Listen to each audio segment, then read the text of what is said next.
इसलिए संतुलित विकास और पर्यावरण के साथ, प्रकृति के साथ तालमेल करते हुए जीवन चलेगा, तब तक हम सुरक्षित हैं। ये जीवन की शैली है, यही जीवन के मूल्य है, यही हमारे जीवन की ओर देखने की दृष्टि है। उसका संरक्षण करते हुए नई पीढ़ी को वर्तमान भाषा में समझाने की आवश्यकता नहीं, ये तो पहले से चला आ रहा है। आज की नई पीढ़ी इसको सुनने के लिए तैयार नहीं, वो तर्क चाहती है, इसका अर्थ समझना चाहती है।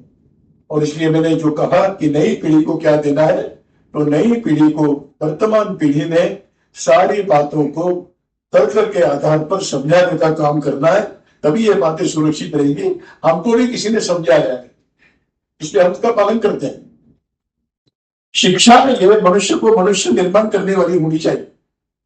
मनुष्य को पैसा कमाने वाला मशीन बनाना है कि मनुष्य को मनुष्य बनाना है। ठीक है, पैसा कमाने का भी एक साधन आवश्यक है, लेकिन क्या वहीं तक शिक्षा सीमित हो गई? शिक्षा मनुष्य को मनुष्य बनाएगी।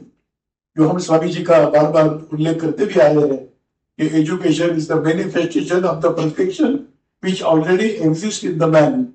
मनुष्य के अंदर पूर्णता है, उसको जागृत करना ये शिक्षा का उद्देश्य है। परंतु आज क्या,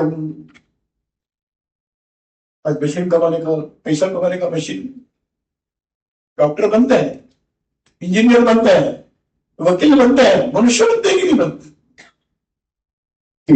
जब प्रवाह चलता है तो प्रवाह में गंदगी आती रहती है, और गंदगियों को साफ करते रहेंगे तो प्रवाह आगे शुद्ध प्रवाह चलता है।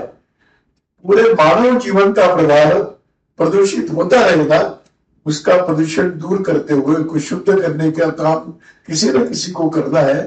ये नियति ने ये काम भारत को दिया है, ये सम्मान की चित्र।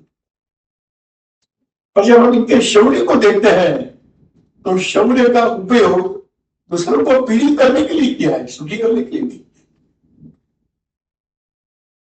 भारत का शौर्य यह भी दुर्बलों की रक्षा करने के लिए खड़ा हुआ है हमेशा।